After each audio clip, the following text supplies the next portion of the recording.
زبر یہ قرآنی لفظ ہے۔ اللہ تبارک و تعالیٰ قرآن شریف میں فرماتا ہے ما کان محمد ابا احد من رجالکم ولکن رسول اللہ وخاتم النبیین۔ یہ محمد صلی اللہ علیہ وسلم تم میں سے کسی کے باپ نہیں، کسی کے والد نہیں، بلکہ یہ اللہ کے نبی، اللہ کے رسول اور نبیوں میں سے سب سے آخری نبی، سب سے آخری۔ ان کے بعد اب کوئی نبی نہیں آ سکتا۔ اللہ تعالیٰ نے اس پر مہر لگا دی اور اللہ تبارک و تعالیٰ نے اس بات کو حضور علیہ السلام کی شان کے طور پر بیان کرنا۔ کچھ لوگ ایسے بھی آئے ہوئے ہیں جو دعویٰ تو اسلام کا کرتے تھے لیکن ایسی باتیں کر رہے ہیں کہ جو انہیں اسلام سے باہر کر رہے ہیں۔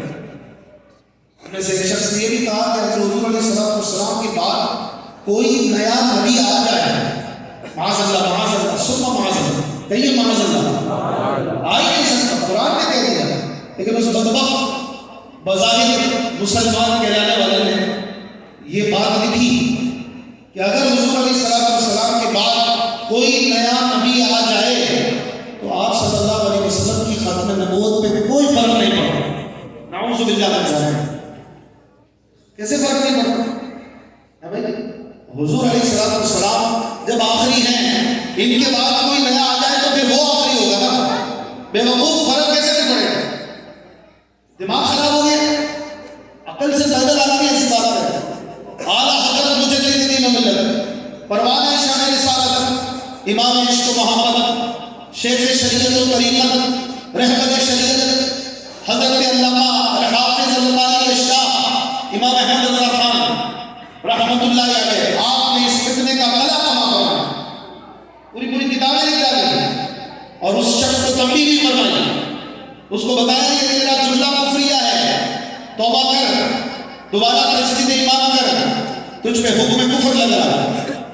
ایک بندہ مجھ سے کفر بکے، کافر کو کہہ رہا ہے، آپ کہیں بھائی کسی کو کافر نہ کہو، کسی کو کافر نہ کہو، ہم تھوڑی کسی کو کہہ رہے ہیں، ہم تو اس کو کہہ رہے ہیں جو کفر بک رہا ہے، جو منہ سے کفر بھی بکے اس کو بھی نہ کہیں، کیا کہتے ہیں؟ اللہ تعالیٰ نے قرآن شریف میں فرمایا قل یا ایھا الکافرون، کافروں کو تو کافر ہی کہیں، جو آخری نبی کی ختم نبوت کا انکار کرے وہ مسلمان نہیں ہو سکتا، وہ قرآن کا منکر ہے، وہ حدیثوں کا منکر ہے۔ میرے آقا اعلیٰ حضرت امام احمد رضا خان رحمۃ اللہ علیہ نے اس فتنے کا سر کاٹ دیا اور ایسا اس کو ختم کیا کہ اس نے خیر توبہ تو نہیں کی، بدبخت اپنی بدبختی نہیں مر گیا، لیکن اس کی جو بات جو ہو سکتا ہے آگے فالو کی جاتی ہے، میرے امام نے اس کا راستہ کر دیا الحمدللہ، اور میرے آقا اعلیٰ حضرت نے وہ کارنامہ سر انجام دیا۔ اسی لیے تو ہم اعلیٰ حضرت کرتے ہیں کہ اعلیٰ حضرت نے اس ختم نبوت کے منکر اور اس غلام احمد قادیانی کو رستہ دکھانے والے نانوتوی کا جو سر اڑایا قلم سے، اپنے تحریر سے اور کتابی صورت میں اس شخص کا جو فتنہ تھا اسے روک دیا، اور اعلیٰ حضرت رحمۃ اللہ تعالیٰ نے یہ وہ کام کیا کہ آج تک امت آپ کی ممنون ہے۔ اور یہ کیسے ہو سکتا ہے کہ حضور علیہ السلام کے بعد کوئی نیا نبی آ جائے؟ یہ ہو ہی نہیں سکتا۔ ہمارے بچے کی زبان پر ہونا چاہیے محمد مصطفیٰ، ایسے بتائیں یہ کیا بات ہے بیٹا، یہ تب بات سنتے ہی امین علیہ السلام کا چہرہ بھی دیکھنے والا ایسے خوش ہوتے ہیں، تو پتہ ہے نا یہ بات تو عاشقوں کی بستی تھی، یہ بات ماشاء اللہ عاشقان رسول رہتے ہیں، تو پھر نعرہ بھی کیسے چلاتے ہیں محمد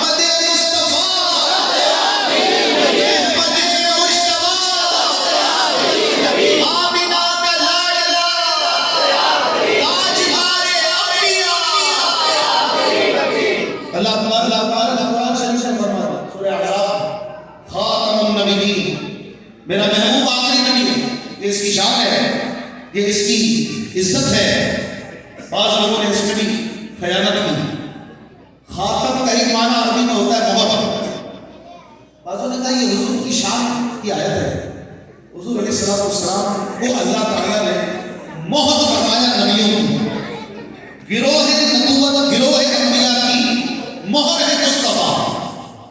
اس میں یہ کہا ہے کہ آخری نبی، آخری تھوڑی کہا اللہ نے تو کہا مہر ہے، یعنی مہر وہ ہوتی ہے جو بڑی خوبصورت ہو، بڑی شان ہو، بڑا اہم رول ہو جس کا، آخری تھوڑی فرمایا اللہ، یہ بھی خیانت کی ترجمے میں امت کا اجماع ہے 1400 سالوں سے، صحابہ سے لے کر آج تک تمام علماء مفسرین قرآن کے ماہرین خاتم النبیین کا ترجمہ فرماتے تھے آخری نبی، لیکن یہ نیا آیا، یہ بڑا آیا جس کو زیادہ سمجھ آتی ہے، اس نے کہا آخری نبی نہیں ہے، اس کا مطلب ہے نبیوں کی مہر، حضور کا رول بڑا ہے، کردار بڑا ہے، تو یہ ایک شان کی بات ہے، باقی آخری نبی کا کوئی ذکر نہیں ہے معاذ اللہ۔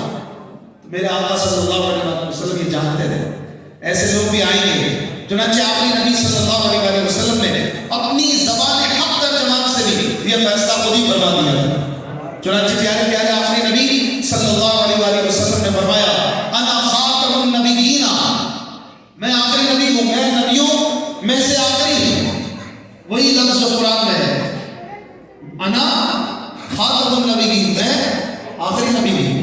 یہاں تو بات ہو گئی پوری، لیکن حضور علیہ السلام جانتے تھے وہ بھی آئے گا جو خاتم کے لفظ میں خیانت اور مکر کرے گا، دجل کرے گا، میرے مصطفیٰ نے اس کا جواب بھی دے دیا، اور اسی حدیث میں فرمایا انا خاتم النبیین لا نبی بعدی، میرے بعد کوئی نبی نہیں آ سکتا۔ اب تو بات اور واضح ہو گئی، اس کا بھی جواب ہو گیا جو مسلمانوں کے علمی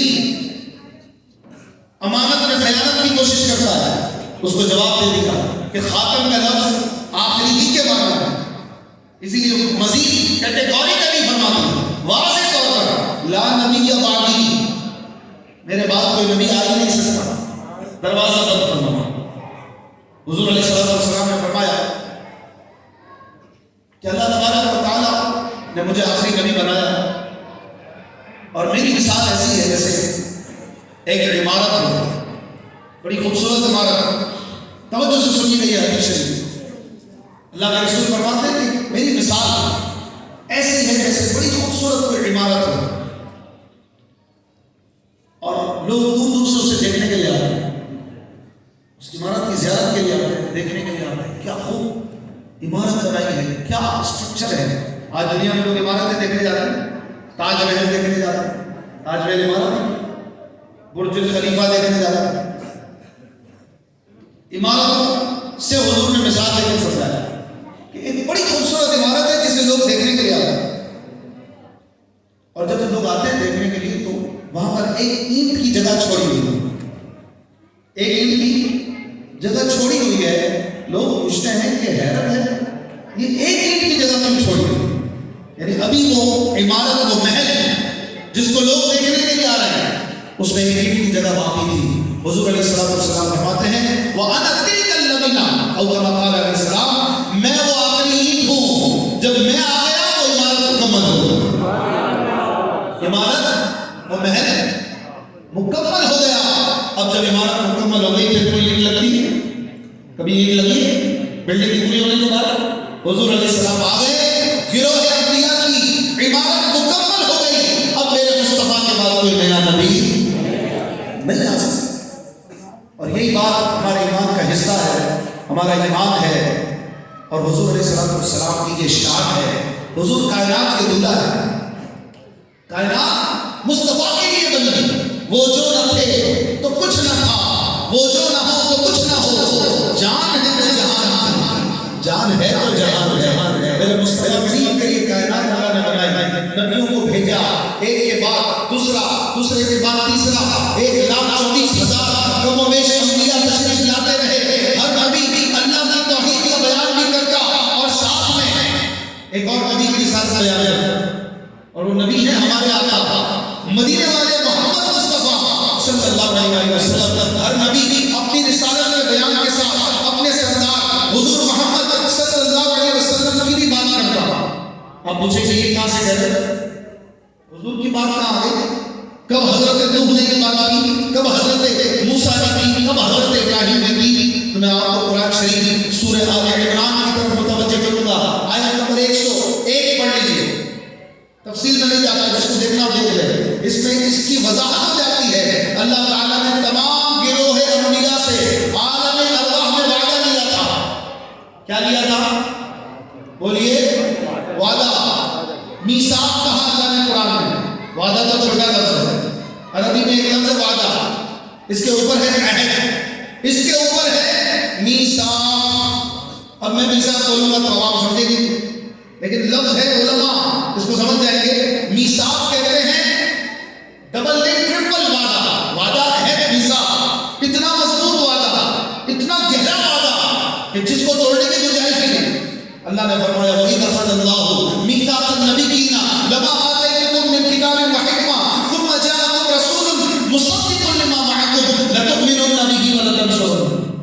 اے میرے سارے نبیوں سنو، اس محفل میں نبیوں کے علاوہ کوئی نہیں، ہماری وہاں گنجائش نہیں، وہاں صرف نبی تھے، عالم ارواح سارے نبی موجود، اور اللہ تعالیٰ خطبہ دے رہا ہے، اللہ تعالیٰ بیان فرما رہا ہے، اللہ تعالیٰ اپنے نبیوں سے خطاب فرما رہا ہے، اور اس میں یہ فرماتا ہے کہ میرے نبیوں جب تم کتاب اور حکمت لے کر جاؤ، اور تم میں سے جب بھی تمہارے دور میں جب کبھی میرا آخری نبی محمد آ جائے، وہ میرا محبوب رسول آ جائے، لَتُؤْمِنُنَّ بِهِ وَلَتَنصُرُنَّهُ، اس پر ایمان بھی لے آنا، اس کی مدد بھی کرنا.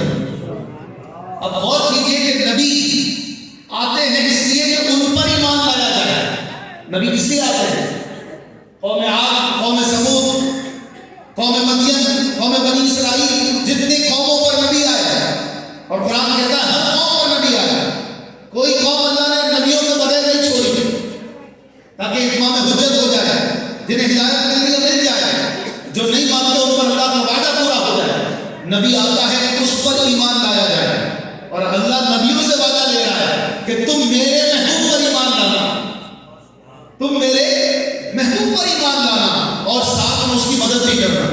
یعنی اس کا مطلب یہ ہے کہ اگر تمہارے دور میں حضور آ جائیں تو اب حضور علیہ السلام پر تم ایمان لے آنا. لوگ تم پر ایمان لائے ہوگے، تم محمد پہ ایمان لے آنا صلی اللہ علیہ وسلم. اور جب اللہ وعدہ لے لے تو کیا نبی ایمان لانا ہے؟ نبی ظاہر ایمان لے آئے، اسی وقت لے آئے، اور مدد کا وعدہ بھی کر لیا. اور نبی کریم صلی اللہ علیہ وسلم کے بارے میں ہر نبی اپنی قوم کو بتا کے جاتا، اپنا یہ کام مکمل فرما کے جاتا کہ دیکھو میں تو جا رہا ہوں، میرا وقت پورا ہو گیا، اب میرے رسالت کا وقت ہے، لیکن میں رب سے وعدہ کر کے آیا تھا. ایک وعدہ تو وہ ہے جو تم نے پورا کر دیا، میں اپنی تبلیغ و رسالت کا کام پورا کر چکا، لیکن اے میرے سننے ماننے والوں، اگر بعد میں میرے محمد آ جائیں صلی اللہ علیہ وسلم، تو اللہ کے محبوب آ جائیں، ان پر ایمان ضرور لانا، کیونکہ میں رب سے یہ وعدہ کر کے آیا تھا، اور آگے یہ وعدہ تم سے لیتا ہوں، میری قوم تم محمد پر ایمان بھی لانا، ان کی مدد بھی کرنا. تفصیلی واقعہ ہے قطبہ حمیری کا. حضور علیہ السلام کی ولادت پاک سے 400 سال پہلے یہ بادشاہ یہ دورہ کرنے نکلا تھا. بہت بڑے دنیا کے حصے کا یہ مالک تھا، بادشاہ تھا. یہ مکے آیا، مکہ مکرمہ میں اس کو کسی نے گھاس نہیں ڈالی، جہاں جاتا تھا لوگ اس کے کر و فر سے متاثر ہو جاتے تھے، لیکن مکے میں اس کو کسی نے نہیں پوچھا. یہ حیران ہو گیا کہ یہاں کے لوگ مجھے پوچھ نہیں رہے، کوئی مجھے دیکھنے نہیں آ رہا، کوئی میری آؤ بھگت نہیں ہو رہی. لوگوں نے کہا یہ مکہ ہے، یہاں والوں کو دیکھنے لوگ آتے ہیں، یہاں والے نہیں دیکھتے تھے کسی کو. کہا اچھا، غصہ آ گیا، کہا میں مکے کو کھا دوں گا، میں یہاں والوں کو ختم کر کے رکھ دوں گا، میں یہاں والوں کی عید سے ہو جاتا ہوں. ہوتا ہے پراؤڈی، مغرور آدمی، اس کو گھاس نہیں ڈالو برا لگتا ہے، اس کو چاہیے عزت، اس کو چاہیے مان. وہ بادشاہ کا غصہ آیا، اس نے قسم کھائی، اللہ تعالیٰ نے اس پر عذاب مسلط کر دیا. اس کی آنکھ، اس کی ناک سے اور کانوں سے گندا مواد نکلنا شروع ہوا، بدبودار آتا، یہاں تک کہ اس کے ہواری بھاگ گئے، ساتھی وزیر بھاگ گئے، کوئی بیٹھ نہیں سکتا تھا اس کے پاس. ایک عالم ربانی اس کے ساتھیوں میں تھے، انہوں نے دیکھا بادشاہ نے پوچھا کہ کیا ہو رہا ہے میرے ساتھ. کہا آپ نے کوئی برا ارادہ کیا ہے کیا؟ کہا ہاں میں نے مکے کے بارے میں برا سوچا تھا. کہا اسی کی سزا میں لگی، توبہ کر لیجیے. کہا میں توبہ بھی کرتا ہوں اور یہ بھی ارادہ کرتا ہوں کہ اگر مجھے اللہ ٹھیک کر دے تو میں مکے کے ہر رہنے والے کو 2 ریشمی کپڑے دوں گا، اور اسے کچھ درہم، 7 درہم یا 10 یا کچھ مزید مختلف روایتیں ہیں کہ وہ میں انہیں تحفے میں پیش کروں، فوراً صحیح ہو گیا، بڑا خوش ہوا، اور پھر قیمتی جو ہے وہ کپڑے مکے کے رہنے والوں کو بانٹے، انہیں درہم دیے، ان کی خدمت کی، متاثر ہو گیا اور خانہ کعبہ پہ غلاف چڑھایا، ریشمی غلاف، اور کہتے ہیں کہ یہی پہلا بندہ تھا جس نے خانہ کعبہ پر غلاف چڑھانا شروع کیا اس کی تعلیم کے طور پر، اور پھر یہ سلسلہ چل پڑا، آج تک چل رہا ہے۔ پھر یہ وہاں سے جب نکلا، اس کے ساتھ ہزاروں لوگ ہوتے تھے، اس کے ساتھ 12,000 علماء کا مجمع بھی ہوتا تھا، علم والے، حکمت والے، طب والے، بڑی بڑی علم و فن کے جاننے والے۔ سفر کے دوران ایک کھجوروں کی سرزمین آئی، کھجوروں کی سرزمین پر پہنچا تو اس کے ساتھی علماء نے بتایا کہ یہ وہ زمین ہے جہاں اللہ کے آخری نبی کی ولادت ہوئی۔ لیکن ذکر مصطفیٰ پچھلی قوموں میں بھی ہو رہا، آخری نبی یہاں پیدا ہوں گے۔ بہت خوش ہوا تھا، اچھا اپنے علماء کے گروہ میں سے 400 علماء کے لیے وہاں 400 گھر بنائے، اور ان لوگوں کے لیے کئی سالوں کا راشن اس نے ڈلوایا، اور ان کو کہا کہ آپ لوگ یہیں بس رہے، یہاں رہیں، اور ایک مکان بنایا حضور علیہ السلام کے لیے، کہا جب بھی وہ نبی آ جائے وہ اس گھر میں رہے تو میری خوش نصیبی۔ اور آپ صلی اللہ علیہ وسلم کے لیے خط لکھا، جس میں لکھا تھا کہ آپ کے ادنا غلام طبع حمیری کی طرف سے اللہ کے آخری نبی کو عاجزانہ سلام۔ بس میں یہی کہنا چاہتا ہوں کہ قیامت کے دن مجھے اپنی شفاعت سے محروم نہ فرمائیں۔ لیکن شفاعت کا بھی تذکرہ پچھلی قوموں میں، یہ خط اس عالم کے حوالے کیا جنہوں نے توبہ کروائی تھی، جو مادہ نکل رہا تھا اس کے نام کان سے، ان عالم صاحب نے توبہ کروائی تھی، انہی بڑے عالم نے وہ خط دیا کہ اگر آپ کے دور میں آپ کی زندگی میں آخری نبی آ جائے تو ٹھیک، ورنہ آپ اپنے بعد والوں کو یہ دے کے دنیا سے جائیے، تاکہ یہ خط ان تک پہنچ جائے۔ اور 400 سال بعد نبی کریم علیہ السلام کی ولادت ہوتی ہے، اور آپ صلی اللہ علیہ وسلم کی خبر جب پہنچی اس عالم دین کی نسلوں کو، تو ان کی نسل سے پتہ ہے کون شخصیت ہے؟ وہ شخصیت ہے حضرت ابو ایوب انصاری رضی اللہ عنہ، جن کے پاس وہ خط موجود تھا، اور وہ خط نبی کریم علیہ السلام تک انہوں نے حضرت ابو لیلہ کے ذریعے پہنچایا۔ حضور ابھی مکے میں تھے، مدینے آنے کی تیاری ہو رہی تھی، ابھی ہجرت کی اجازت نہیں ملی تھی، ابو لیلہ خط لے کے پہنچ گئے، کہا مجھے ابو ایوب نے بھیجا ہے، انصاری کو بات نہ ہو۔ حضرت ابو ایوب نے وہ خط حضرت ابو لیلہ کے ذریعے بھجوایا، اور یہ حضرات پہلے سے ہی حضور کے غلام بن چکے تھے، حج کے ایام میں حضور نبی کی دعوت دیا کرتے تھے، تبلیغ فرماتے تھے۔ انہی دنوں میں مدینے کے کئی لوگ مسلمان ہو گئے، ابھی ہجرت نہیں ہوئی تھی، ابو لیلہ حضور کے پاس آئے، اور نبی کریم علیہ السلام کو خط دینا تھا۔ نبی کریم علیہ السلام سے ابھی گفتگو نہیں ہوئی، ابھی زیارت کر رہے ہیں، دروازے پر پہنچے ہیں، حضور علیہ السلام نے دور سے دیکھ کر فرمایا مرحبا یا ابو لیلہ، ابو لیلہ کو خوش آمدید۔ حیران ہوئے، کہا نام کیسے بتایا گیا؟ اور پھر حضور کے پاس جب پہنچے، حضور نے فرمایا کہ لاؤ طبع کا خط میرے حوالے میں، دو پہنچے ایک ساتھ۔ حیران ہوئے، کہا آپ کو کیسے پتا میں خط لے کر آیا؟ کہا اسی رب نے بتایا جس نے طبع کے دل میں میری محبت ڈالی۔ حضور علیہ السلام نے وہ خط کھولا اور طبع حمیری کے لیے دعا فرمائی۔ پھر انہوں نے کہا یا رسول اللہ مدینے چلے ہمارے پاس آ جائیں، ہم آپ کی خدمت کریں گے۔ حضور نے فرمایا ابھی وقت نہیں، جب حکم ہوگا تب میں مدینے آ جاؤں۔ اور پھر تفصیل واقع ہے، حضور مدینے پہنچے، اور ابو ایوب انصاری رضی اللہ عنہ کہ اسی مکان میں حضور قدم رنجا فرماتے ہیں جو طبع حمیری میں 400 سال پہلے بنا۔ کیا بات ہے، سبحان اللہ، سچے دل سے 400 سال پہلے بھی کوئی مکان بنا ہو، اللہ تعالیٰ اس میں بھی محبوب کو بھیج دیتا ہے۔ نیت خالص ہونی چاہیے، دل میں محبت پکی ہونی چاہیے، تو سالوں کا گیپ بھی کچھ نہیں رہتا، محبت پکی ہو۔ آج ہمارے گھر میں حضور کیوں نہیں آ سکتے؟ جس نے 400 سال پہلے گھر بنا کے دے دیا، اس کے گھر میں حضور آ گئے۔ آج ہمارے دل میں بھی حضور آ سکتے ہیں، ہمارے ٹوٹے ٹوٹے گھر میں بھی حضور آ سکتے ہیں۔ نیت صاف ہو، محبت پکی ہو، عشق سچا ہو، تو پھر محبت کی باتیں ایسی ہیں سارے فاصلوں کو مٹا دیتے ہیں، سارے گیپس ختم ہو جاتے ہیں، محبوب و محب میں کوئی دوری نہیں رہتی، کوئی ہجرت نہیں رہتی۔ تو یہ میرے آقا صلی اللہ علیہ وسلم کی شان ہے کہ آخری نبی کا چرچا سب انبیاء کے بڑے یہاں تک کہ جب کائنات کے دولہ آ گئے یہ سلسلہ ختم ہو گیا، اب کوئی نیا نبی نہیں آ سکتا۔ حضرت عیسیٰ علیہ السلام تشریف لائیں گے، اہل سنت کا یہ عقیدہ ہے کہ حضرت عیسیٰ علیہ السلام قرب قیامت میں دنیا میں آئیں گے، فجر کی نماز کا وقت ہوگا، جامع مسجد دمشق میں نماز فجر امام مہدی کے پیچھے ادا فرمائیں گے۔ امام مہدی یہ غوث اعظم ہوں گے، اور حضرت عیسیٰ اللہ کے نبی بھی ہوں گے، امتی بھی ہوں گے، دونوں خصوصیات ہوں گی۔ آپ اللہ کے نبی تو ہے، نبوت سلب نہیں ہوگی، ساتھ میں امتی بن کے رہیں، شریعت محمدی کو نافذ فرمائیں گے، صلیب کو توڑ دیں گے، یہودیوں کو قتل کریں گے، تمام دنیا کے عیسائیوں کو مسلمان کر دیں گے۔ تو وہ جو نبی آئیں گے وہ پہلے سے آ چکے ہیں، نئے نبی نہیں ہیں، اب کوئی نیا نبی نہیں آ سکتا، کیونکہ اگر نیا نبی آئے گا تو کتنا بڑا فرق پڑے گا۔ اگر کوئی کہتا ہے کیا فرق پڑتا ہے، بھائی کوئی نیا نبی آ جائے فرق کیا پڑے گا، بھلے آ جائے، حضور ہے، حضور کی اپنی شان ہے، نیا نبی آئے گا ٹھیک ہے، اس کی بھی بات سن لیں گے، معاذ اللہ ثم معاذ اللہ، نعوذ باللہ۔ اولن تو کسی نبوت کے دعوے دار سے معجزہ طلب کرنا یہ انتہائی خطرناک عمل اور کفر تک لے جانے والا ہے۔ اگر کوئی معجزہ طلب کرے گا وہ بھی بعض صورتوں میں کافر ہو جائے گا۔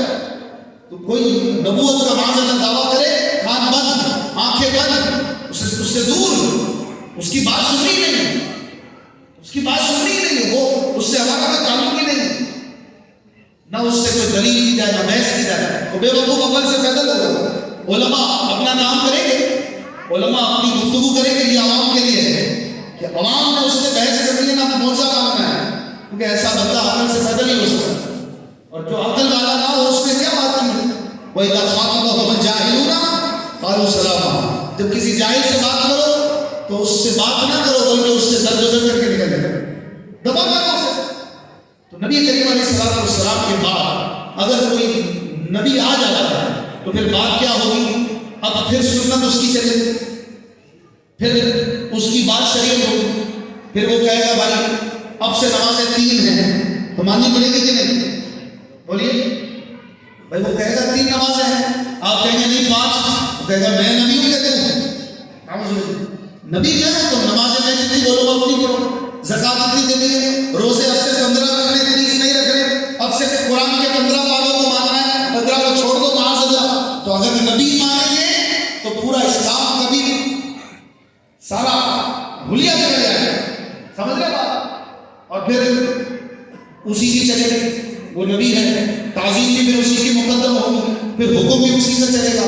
تو میرے مصطفیٰ کریم علیہ السلام اللہ کے وہ محبوب ہیں کہ میرے رب نے یہ گوارا نہ کیا کہ میرے مصطفیٰ کے بعد اب کسی اور کی سنت جاری ہو، اب کسی اور کی شریعت جاری ہو، اب کسی اور کا کلام شریعت بنے۔ اب شریعت وہی ہے جو مصطفیٰ فرما ہے، اب سنت وہی ہے جو مصطفیٰ کر گئے، اب حدیث وہی ہے جو مصطفیٰ فرما۔ یہ حضور کی شان ہے۔ اگر معاذ اللہ کوئی نبی آتا ہے، کوئی نیا نبی آئے بفرض محال اگر مانے تو ساری شریعت ہی ختم ہو کے رہتا ہے، اور یہ ہمیں گوارا، ہمیں کیا گوارا جب رب کو گوارا ہے۔ تو باتیں تو کرنے کو بہت ہے، لیکن بات یہ ہے کہ ہم الحمدللہ آخری نبی کے ماننے والے ہیں۔ اللہ کی رحمت سے ہمارے نسل میں ختم نبوت کی حفاظت کا جذبہ ہے، اور ہم ہماری نسلوں کو بھی یہ درس دے کر جائیں کہ آخری نبی محمد صلی اللہ علیہ وسلم ہے، اور ہم ان کے غلام ہیں، ہم ان کے کیا ہیں؟ غلام۔ اور غلامی، محبت، عشق، یہ اطاعت کا جذبہ بیدار کرتی ہے۔ جس محبت میں اطاعت نہ ہو وہ محبت جھوٹی ہے۔ آپ کسی سے محبت کرتے ہیں اس کی بات ہی نہ مانیں تو آپ کی محبت ہو سکتی ہے سچی، وہ محبت جھوٹی ہے۔ جب کسی سے محبت ہوتی ہے نا، بندہ دل کاٹ کے دے دیتا ہے، خون پسینہ ایک کر دیتا ہے، اس کی خواہش پوری ہو جاتی ہے۔ محبت، آج کسی کو کسی دنیا میں کسی شخص سے محبت ہو جائے، کسی لڑکی سے محبت ہوتی ہے تو کیسے دیوانہ بن جاتا ہے، جائز ناجائز ہر کام کے لیے تیار، معاذ اللہ حلال حرام کی تمیز ختم کر دیتے، اللہ محفوظ فرمائے۔ تو یہ غلط محبتوں کے یہ نتائج ہوتے ہیں۔ جو سچی اور حقیقی محبت ہے، یعنی محبت الہی، محبت مصطفی، اس کے نتائج کیسے ہونے چاہیے؟ اگر یہ محبت فجر میں بھی نہیں اٹھا سکتی، اگر یہ ہمارے ہماری آنکھوں پہ حیا کا پردہ نہیں لا سکتی، ہمیں نیک متقی پرہیزگار نہیں بنا سکتی، تو یہ محبت ناقص ہے، محبت بڑی کمزور ہے، محبت میں سچائی کم ہے۔ لہذا ہمیں چاہیے ہم اپنی تربیت، اپنا فیصلہ بدلیں، اپنی محبت کو پالش کریں اور پکے سچے غلام مصطفیٰ بنے کہ جو مصطفیٰ نے فرما دیا، جو ان کے رب نے فرما دیا، اس سے انچ برابر بھی ہم نے ہٹنا نہیں۔ جو حضور کا فرمان ہے اس پہ میری جان قربان ہے، اس پہ میرے سب فیصلے قربان ہیں۔ اللہ اور اس کے رسول کی شریعت یہ محبت کا تقاضا ہے کہ ہم جب محبت کا دعویٰ کرتے ہیں تو ہم نہ جھوٹ بولیں، نہ غیبت کریں، نہ کسی کو ستائیں، نہ پڑوسی کا حق ماریں، نہ کسی کی دل آزاری کریں، نہ ہم گالی دیں، نہ کسی کو زبان سے برا بھلا کہیں، نہ ہم اپنے ماں باپ کو ستائیں، نہ حرام روزی کمائیں، ہر طرح سے شریعت کے پابند ہو جائیں، کیونکہ یہ محبت مصطفیٰ کا تقاضا ہے۔